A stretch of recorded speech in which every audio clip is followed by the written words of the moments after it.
का मूषिका मोदका नागराज नमो नमः प्रधान देव श्री वन दुर्गा जल दुर्गा विद्या दुर्गा बुद्धि दुर्गा विनय दुर्गा विजय दुर्गा श्री प्रधान देवी शांत दुर्गा के सन्निधान स्थलम श्री देव परमात्माय नमः नागराजाय नमो नमः।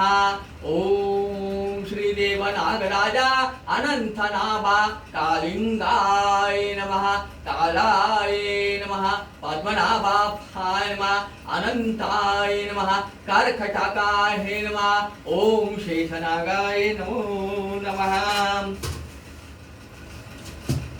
नागराजा शुक्ल पक्षी पंचमी में श्रवण मास में नाग पंचमी का पूजा सर्व ब्रह्मांड में होता है। इसी प्रकार मानव लोक में महाराष्ट्र राज्य में मुंबई नगर पे श्री मालपा डोंगरी की जगह पे माता के जगह पे हाज मुंडी वाला नागों का राजा वासुकी माना गया है। उस वासुकी को नमन करते।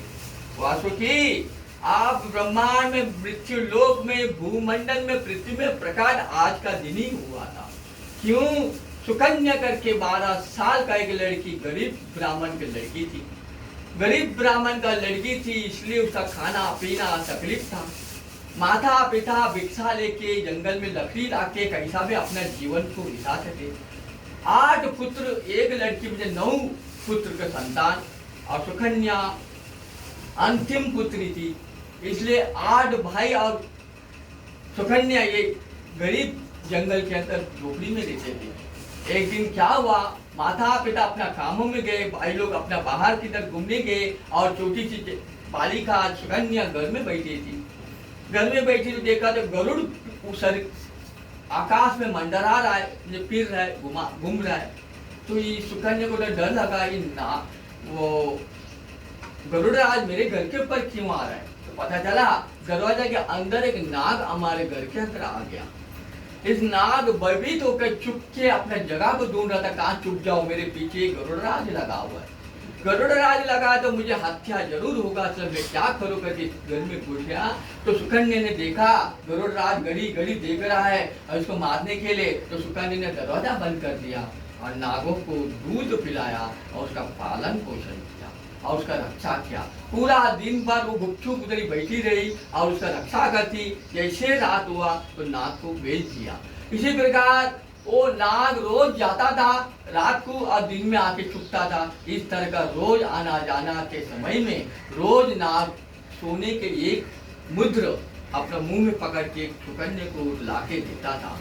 इसी प्रकार सोने का मुद्रा अगर सुकन्या का घर में लाता था तो सुकन्या का दरिद्र दूर हो गया, कष्ट दूर हो गया, धनदान अवृद्ध हो गया, पैसे आने लगा और भरभराट हो गया। इसी प्रकार घर में सुख शांति धनदान या ऐश्वर्य प्राप्त होने लगा।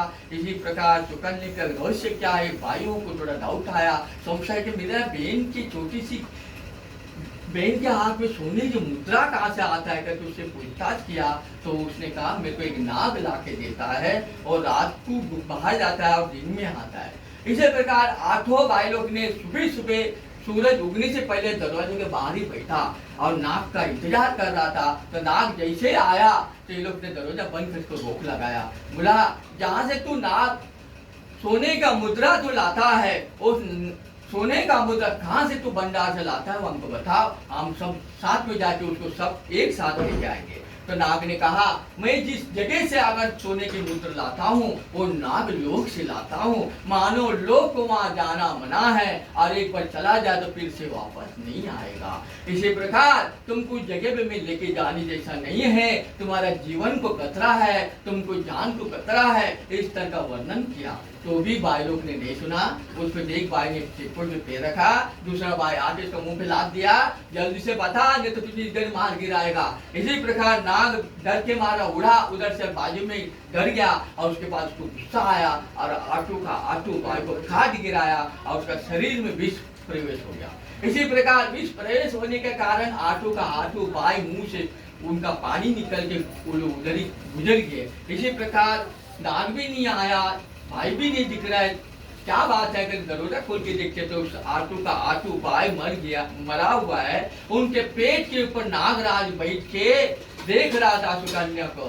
तो इसी प्रकार सुकन्या चिंता में आई, दुखी हो गई। मेरे कारण नाग का पालन तो हुआ, पोषण हुआ, रक्षा किया, ऐश्वर्य दिया, लेकिन मेरे कारण मेरा वंश नाश हो गया करके रोने लगी। मैं अभी माता पिता को क्या कहूँ, मैं क्या बताऊं, मेरे कारण मेरा कुल नाशक हो गया। जो बच्चे मेरा आने वाला समय मेरे भाई लोग का कुल था, अभी मेरे माता पिता को क्या बताऊं, मैं भी अभी मरती हूँ करके श्रीमन नारायण का सामने पत्थर का मूर्ति में सर अपटने लगा और सर अपट के अपना जान देने के लिए कोशिश कर रही थी। तभी श्रीमन नारायण इस पत्थर से प्रकट हो गए। वो था आज का ही दिन और कहा, बालिके खड़ा हो जा, रोदन नहीं करना, दुखी नहीं होना, तेरा भक्ति को मैं प्रसन्न हूँ, क्या चाहिए, क्या तकलीफ है, क्यों रो रही है। इस तरह का सुकन्या से श्रीमन नारायण पूछा तो श्रीमन नारायण को कहा, मैं नाग को दूध पिलाया, गरुड़ से बचाया, सोना उसने अभिवृद्धि करके हमारा ऐश्वर्य दिया, लेकिन मेरा भाइयों का मृत्यु के कारण हुआ, तो मैं क्या करूं, मेरे को मैं दुविधा में हूँ, ना इधर ना उधर। इसी नाग का भी रक्षा होना चाहिए, मेरा भाइयों का भी जीवन दान होना चाहिए, इस तरह का आपसे प्रार्थना करता हूँ। तो इसी प्रकार श्रीमन नारायण ने देखा नाग उसका पेट पे बैठा हो, सब मृतक के शरीर पे। इसी प्रकार नाग को आदेश देने से पहला नागों का राजा था वासुकी, उसने वासुकी नागों को भूलोक में बुलाकर उसने प्रार्थना किया, नागराज तेरा वंश का अगर कल्याण करना चाहते हो, तुम जब वंश को तुम आने वाला समय में तुम्हारा रक्षा करना चाहते हो, तो जल्दी से तुम इस नागों का शरीर से विष निकाल के बच्चों का और उस नाग से अमृत पिला के उसका रक्षा करो। तो नाग ने अपना आदेश दिया, राजा ने नाग को जल्दी से उसका विष निकाल। इसी प्रकार वो भाइयों का शरीर से विष निकाला और जहाँ नाग लोग से अमृत लेके आया और उसको जीवन दान कर, उसी नाग जाकर अमृत लेके आया और सब बच्चों का मुंह में पिलाया और अमृत प्रदान से पुनर्जन्म हो गया, जीवित होकर खड़ा हो गया, अपना बहन के पैर पड़ा, गलती हो गया,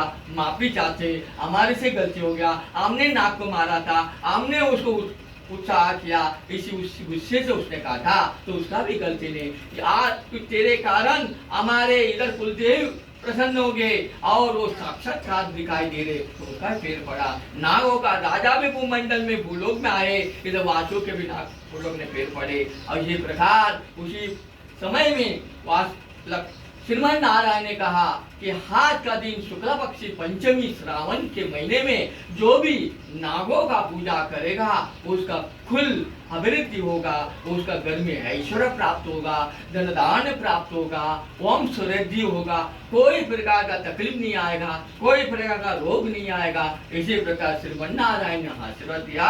इसी प्रकार साथ में ही वासुकी ने भी कहा कि जो लोग मेरा हर महीना शुक्ल पक्ष में पंचमी पूजा करेंगे उनका जो भी इच्छा है वो हम पूरा करेंगे। इसी प्रकार श्रीमन नारायण का अनुग्रह से और वासुकी का नाम से आशीर्वाद से साथ में दोनों देवता का अनुग्रह प्राप्त हो। दसमा के बच्चा इकट्ठ होकर मंगलवार के शुक्ल पक्षी के पंचमी में हम प्रार्थना करते, हमारे घर में विद्या बुद्धि ज्ञान आरोग्य समस्त पीड़ा परिहार करके दीर्घ आयुष्य प्राप्त करके बच्चों को विद्या बड़ों को ऐश्वर्य देके आरोग्य देके सदा रक्षा करो। वैसे नागराज से प्रार्थना करो। महादेव परमात्मा वासुकी नागराजाय नमः। ओम नागराजाय पुष्पम समर्पयामि।